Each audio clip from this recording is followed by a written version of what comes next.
పరిశుద్ధుడైన మా ప్రభా, మహోన్నతుడా, మా ప్రభు అయిన యేసు మిమ్మల్ని స్తుతిస్తూ ఉన్నాము. మీరు మమ్మల్ని ప్రేమించి మీరు ఇచ్చిన ఈ ప్రార్థన సమయమును బట్టి మీకు స్తోత్రాలు, వందనాలు చెల్లిస్తూ ఉన్నాము. పరిశుద్ధాత్ముడా, మీ పరిశుద్ధాత్మ శక్తిని, మీ ప్రభావమును, మీ వెలుగును మాకు అనుగ్రహించుతున్న దేవుడవు. అందుకు మీకు స్తోత్రాలు, వందనాలు చెల్లిస్తూ ఉన్నాము. ప్రభా, మీ సన్నిధిలో చేర్చున్న మా పైన మీ దయా సంకల్పమును నెరవేర్చండి. మీ చిత్తములో మమ్మలను నడిపించమని ప్రార్థన చేస్తూ ఉన్నాము. పరిశుద్ధాత్ముడా, ఈ ఆరాధనకు మీరు అధ్యక్షత వహించి ప్రతి ఒక్కరూ మిమ్మల్ని గుర్తెరిగి మిమ్మల్ని స్తుతిస్తూ గణపరుస్తూ మీ నామమును కీర్తించి మహిమపరచుటకును సహాయము చేయమని వేడుకొంచున్నాం. ప్రభా, పాటలు పాడుచుండగా పాటల ద్వారా మీరు మహిమను పొందండి. మా ఆత్మలను మీరు సిద్ధపరచండి. అలాగే తండ్రి, మాకు తగిన స్తుతి ఆరాధనను అనుగ్రహించండి. మీ వాక్యమును మాకు అనుగ్రహించండి. మా ప్రాణములు తెప్పరిల్లులాగున చేయమని ప్రార్థన చేస్తూ ఉన్నాము. మీ సన్నిధిలో ఉన్న సర్వ సంపదల చేత మమ్మలను స్థిరపరచండి, బలపరచమని ప్రార్థన చేస్తూ ఉన్నాము. ప్రభా, ఘనత ప్రభావములు మీ సన్నిధిలో ఉన్నవి, బల సౌందర్యములు మీ సన్నిధిలో ఉన్నవి. వాటిని మాకు అగపరచండి. వాటిని మేము పొందుకున్నటకును సహాయము చేయండి. ఈ ఆవరణమంతటిని మీరు స్వాధీనపరచుకోనండి. చిన్నపిల్లలు, పెద్దలు ప్రతి ఒక్కరూ మిమ్మల్ని స్తుతించుకొని బిడ్డలుగా ప్రతి ఒక్కరిని మీరు చేయమని వేడుకొంచున్నాము. రాజా, రక్షకుడా, మీకు స్తోత్రాలు, వందనాలు చెల్లిస్తూ ఉన్నాము. మీ వాక్యం వినుచున్న ప్రతి బిడ్డను మీరు దర్శించి మీ దయగలిగిన హస్తమును ప్రతి ఒక్కరితో ఉంచి నాయన, వినగలిగిన చెవులను, గ్రహించగలిగిన హృదయములను మాకు మీరు దయచేయండి. మీ ఆత్మను నాయన తండ్రి అభ్యంతరపరచు వేరొక ఆత్మ ఏది లేకుండా చేసి పరిశుద్ధాత్మ నింపుదల సహాయం మాకు అనుగ్రహించి మీరు అధ్యక్షత వహించి నడిపించి ఘనత ప్రభావాలు మీరే ఆరోపించుకొనమని నజరేయుడైన యేసు నామమున అడిగి వేడుకొంచున్నాం తండ్రి. ఆమేన్. పాటలు పాడుకుందామండి.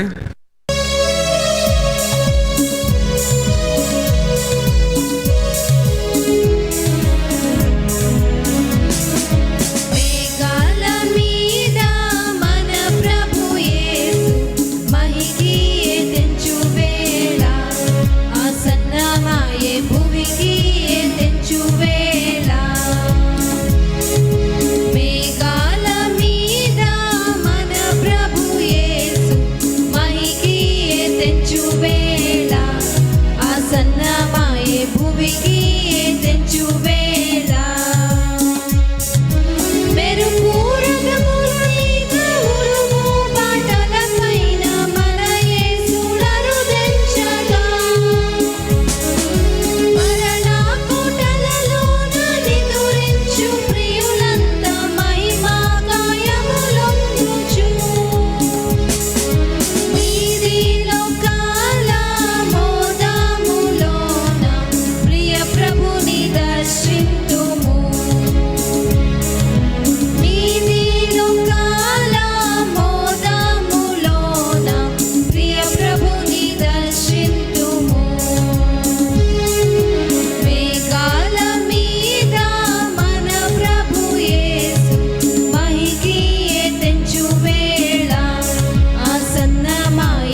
రమ్ము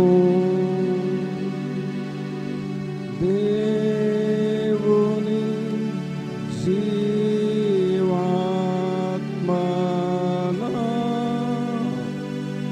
మీదికి రమ్ము వేరాచు వంచు మాలాచు నింపు దేవుని జీవాత్మన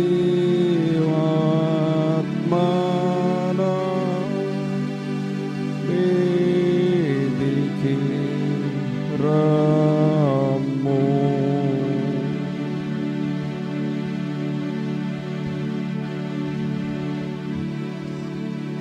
పరిశుద్ధమైన మా ప్రభా, మీకు స్తోత్రాలు వందనాలు చెల్లించుకొచ్చున్నాము. మహోన్నతుడా, మహాగణుడా, మా ప్రభు అయిన యేసు మిమ్మల్ని స్తుతిస్తున్నాము. మేము ఏ రీతిగా ప్రార్థించామో ఆ రీతిగా మా జీవితమును మార్చమని వేడుకొచ్చున్నాము. ఎలాగో పాటలు పాడుతూ ఉన్నామో ఆ పాటలలో ఉన్న జీవాత్మ మమ్మలను ఆవరించున్నట్లుగా, మమ్మలను సంధించున్నట్లుగా చేయమని వేడుకొంచున్నాము తండ్రి. ఈ మధ్య ఆవరణములను బట్టి మిమ్మల్ని స్తుతిస్తూ ఉన్నాము. మహోన్నతుని చాటున నివసించువాడే, సర్వశక్తుని నీడను విశ్రమించువాడు అని మీ వాక్యము సెలవిస్తూ ఉన్నది. మీ వాక్యము దగ్గరకు వస్తూ ఉన్నాము నాయన. కృపా సింహాసనము దగ్గరకు మేము వస్తూ ఉన్నాము. మీ జీవము కలిగిన మాటలు మాకు దయచేయండి. మా యొక్క శరీరము, ఆత్మ, మనస్సును మీరు తాకండి.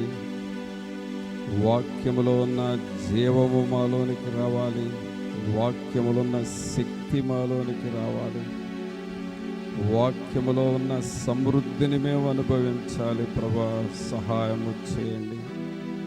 నేను జీవమిచ్చుటకును ఆ జీవము సమృద్ధిగా ఇవ్వటానికి వచ్చానని చెప్పారు. పరిశుద్ధాత్ముడా, మీ వాక్యము దగ్గరకు వస్తూ ఉన్నాను.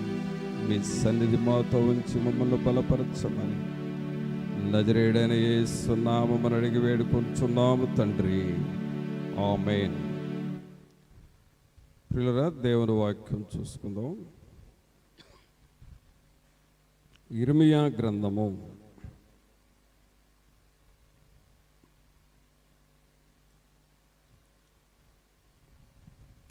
23వ అధ్యాయము.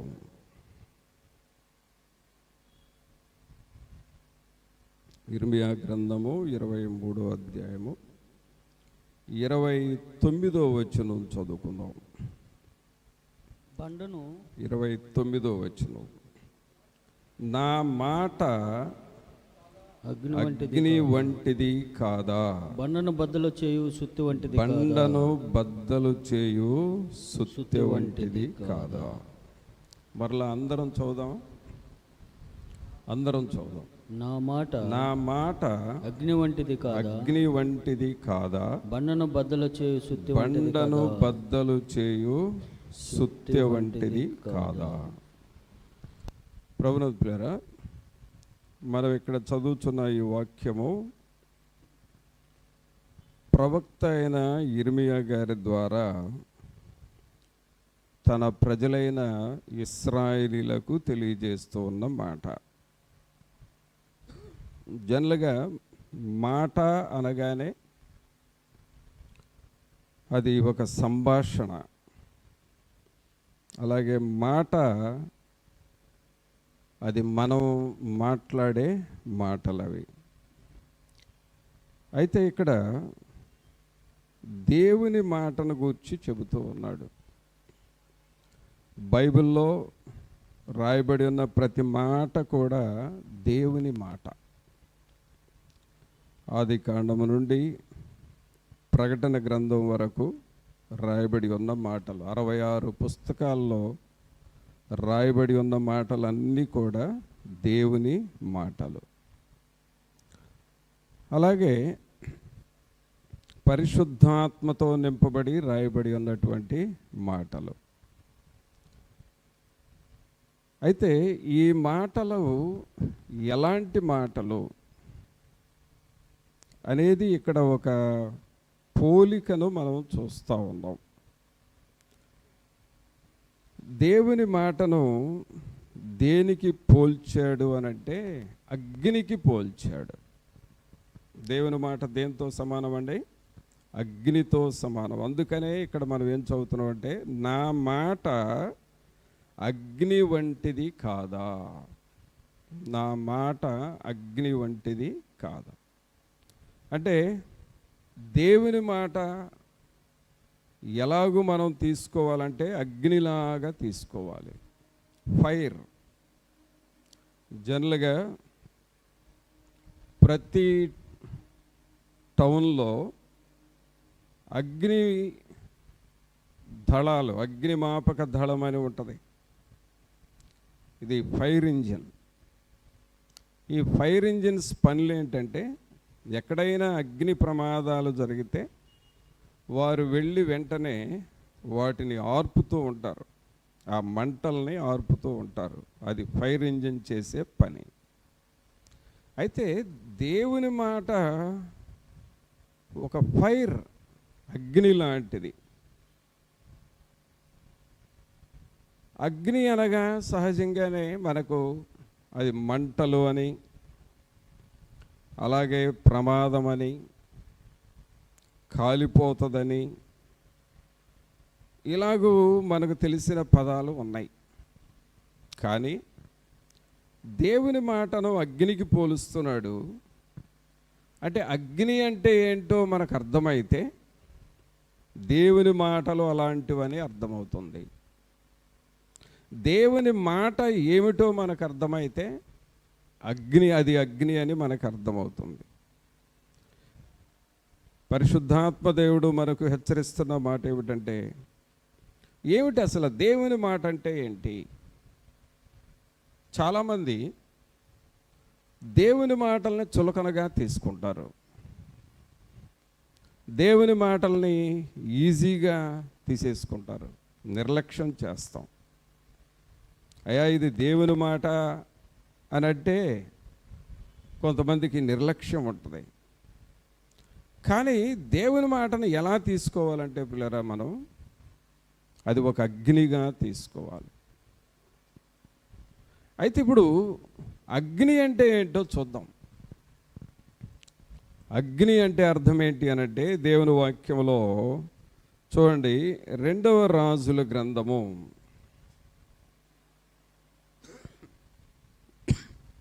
2వ రాజుల గ్రంథము 6వ అధ్యాయము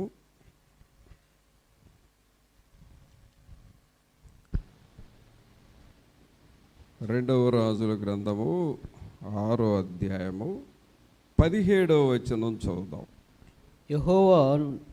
యెహోవా వీడు చూచునట్లు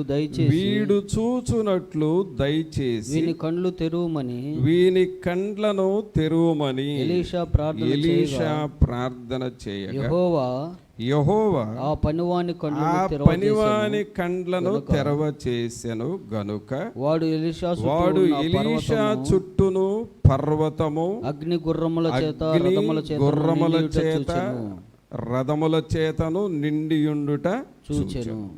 పిల్లలు గమనించండి, అగ్ని ఇక్కడ ఇర్మియా గారు చెప్పిన మాట, నా మాట అగ్ని వంటిది కాదా? దేవుని మాటలో అగ్నితో పోల్చడం జరిగింది. ఇది ఒక ఉపమానం, అగ్ని. అయితే అగ్ని అంటే అర్థం ఏంటంటే, మనకు చుట్టూ ఉండే కాపుదల. అగ్ని అనగా దేవుని కాపుదల అనగా అర్థం ఏంటంటే, మన చుట్టూ సాతానుడు శోధించాలి అని అనుకుంటూ ఉంటాడు.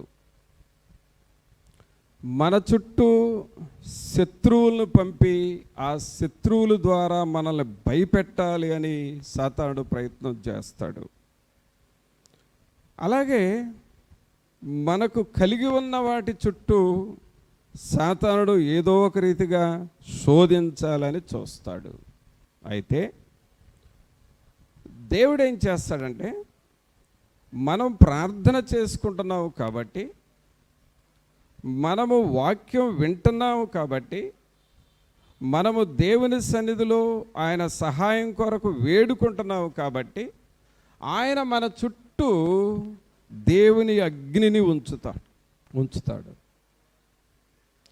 ఇక్కడ మనం గమనించినట్లయితే ఎలీషా గారు షోమ్రోను అనే పట్టణములో జీవిస్తూ ఉన్నాడు. షోమ్రోను అనే పట్టణంలో. ఈ షోమ్రోనికి కొంచెం దూరములో ఉన్న మరొక దేశం ఏంటంటే సిరియా దేశము. ఈ సిరియా దేశాన్ని పరిపాలిస్తున్న రాజు ఈ ఇశ్రాయేలులతో యుద్ధము చేయాలని పెద్ద సైన్యాన్ని సిద్ధం చేసి, ఇటీవల మన భారతదేశము పాకిస్తాన్ యుద్ధానికి తలపడిన రీతిగా ఈ సిరియా దేశస్థులు ఇశ్రాయేలు దేశం చుట్టూ చుట్టేశారు. ఈ దేశస్థుల్ని ఎలాగైనా మనం వశపరుచుకోవాలి, వీరిని మనం స్వాధీనపరుచుకోవాలి అని ప్రయత్నం చేశాడు సిరియా రాజు. అయితే ఆ దేశంలో షోమ్రోన్లో ఎలీషా గారు ఉండి ప్రార్థన చేస్తున్నాడు.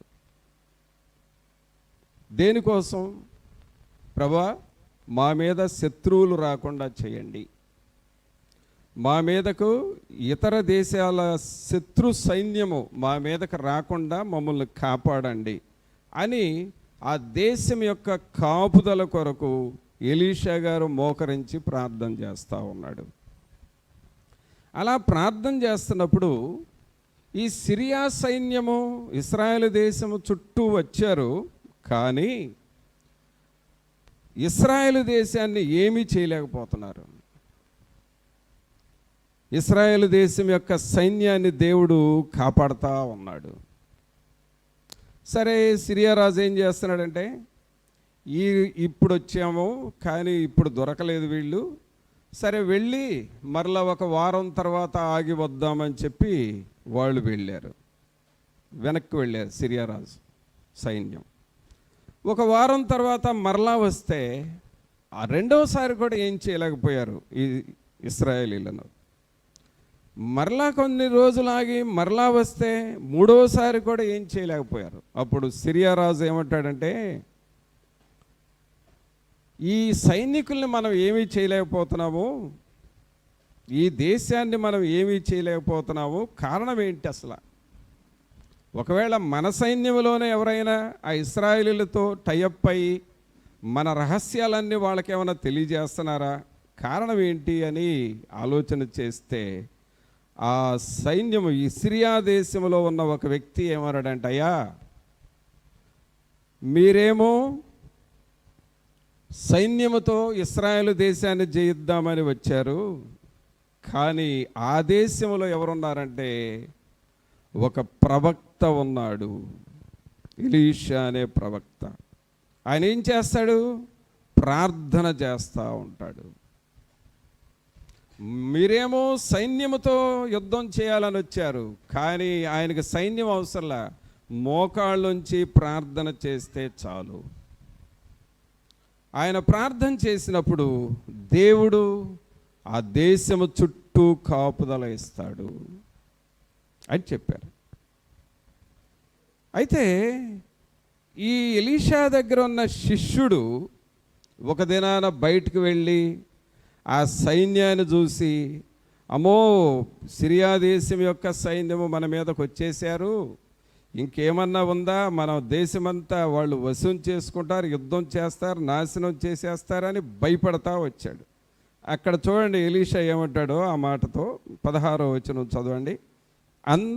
అతడు భయపడవద్దు, మన పక్షమున మన పక్షముననున్నవారు వారి కంటే అధికులై ఉన్నారని చెప్పి.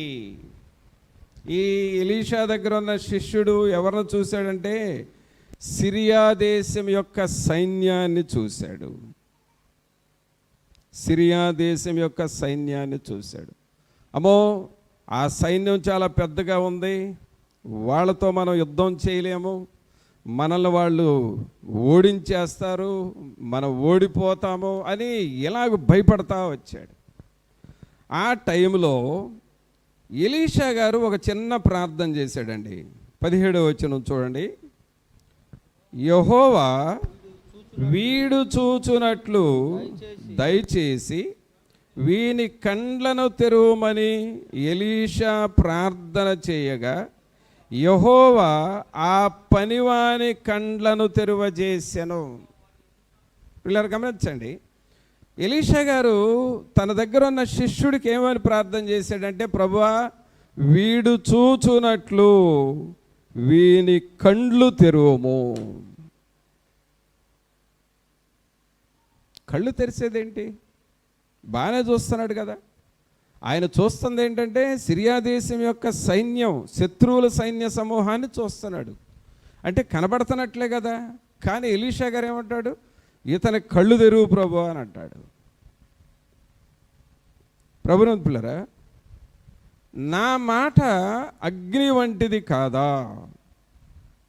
అంటే మనం ఏం చూడాలి అనంటే దేవుని అగ్నిని మనం చూస్తూ ఉండాలి. ఎలీషా శిష్యుడు శత్రువులు చూస్తున్నాడు, శోధనలు చూస్తున్నాడు, ఇతర సైన్యాన్ని చూస్తున్నాడు, వాళ్ళను చూసి భయపడిపోతూ ఉన్నాడు, భయపడుతున్నాడు అంతే. కానీ ఎలీషాకి ఆ భయం లేదు. ఎలీషా ఎవరిని చూస్తున్నాడంటే దేవునిని చూస్తూ ఉన్నాడు, దేవుని సైన్యాన్ని చూస్తూ ఉన్నాడు, తన దేశము చుట్టూ ఉన్న దేవుని అగ్నిని చూస్తూ ఉన్నాడు. అందుకనే శిష్యుడితో అంటున్నాడు, ప్రభువా వీడు చూచునట్లు వీని కండ్లు తెరవము. ఈ కళ్ళు తెరవటం అంటే అర్థం ఏంటంటే ప్రియులరా, ఆత్మ నేత్రాలు తెరవబడాలి. ఆమేన్. ఏమి తెరవబడాలి? ఆత్మ నేత్రాలు తెరవబడాలి. జనరల్గా మనం పరిస్థితులు చూస్తాం, శత్రువులు చూస్తాం, సాతానుడు చూస్తున్నాం, వాడు భయపెట్టే భయాలు చూస్తాం, ఇంతవరకే చూస్తాం. కానీ మనం చూడాల్సింది దేవుని సన్నిధిని చూడాలి. అందుకనే ఎలీషా ప్రార్థన చేసినప్పుడు ఏమైందంటే 17వ వచనంలో, యెహోవా వీడు చూచునట్లు దయచేసి వీని కండ్లను తెరువమని ఎలీషా ప్రార్థన చేయగా యెహోవా ఆ పనివాని కండ్లను తెరవజేసెను. గనుక వాడు ఎలీషా చుట్టూను పర్వతము, అగ్ని, గుర్రముల చేత, రథముల చేత నిండియుండుట చూచెను. చూసారండి?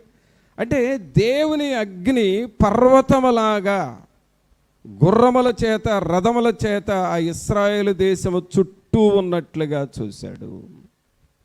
గమనించండి పిల్లరా, మన జీవితాల్లో దేవుని మాటలు ఎలాగుంటాయి అనంటే మన చుట్టూ అగ్నిలాగా ఉంటాయి. దేనికి మనం భయపడిన అవసరం లేదు. నీకేమైనా జరుగుతుందేమో, ఏమన్నా నష్టం జరుగుతుందేమో అని భయపడాల్సినంత అవసరం నీకు లేదు.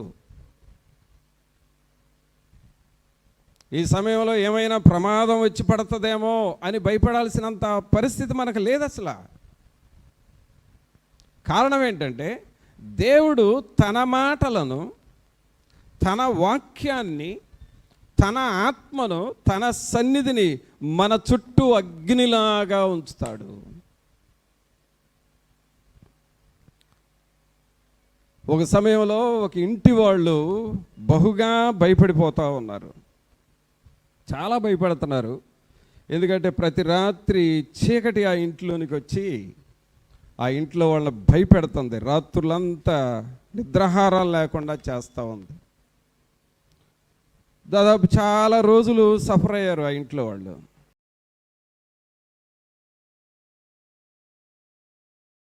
నీ పాదం రొక్కెదన్ నిత్యము స్తుతించి నిన్ను పాడి కీర్తించెదను. యేసయ్యా నీ ప్రేమ పొంగుచున్నది, యేసయ్యా నీ ప్రేమ పొంగుచున్నది.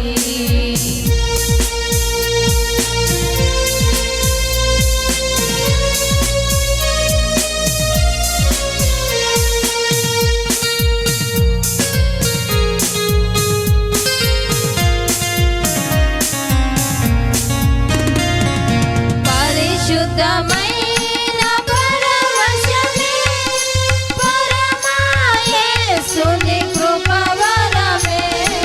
పరిశుద్ధమైన పరవశమే పరమా యేసుని కృపవరమే.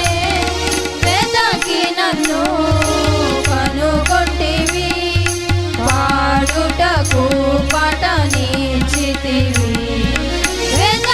నన్ను కనుగొంటివి, పాడుటకు పటనిచ్చితివి.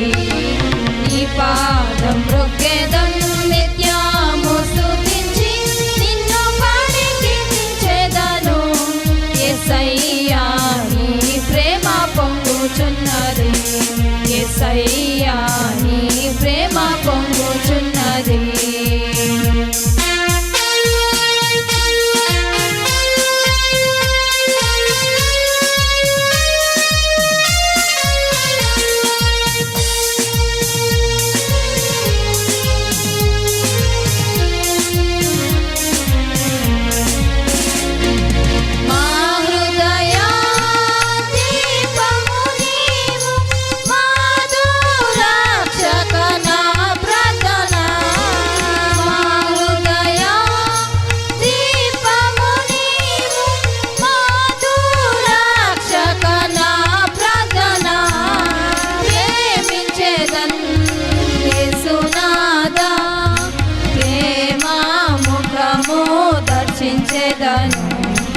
ప్రేమించెదన్ యేసునాదా, ప్రేమ ముఖము దర్శించెదము. నీ పాదం రొక్కెదం నిత్యము స్తుతించి నిన్ను పాడి కీర్తించెదను. యేసయ్యా నీ ప్రేమ పొంగుచున్నది, యేసయ్యా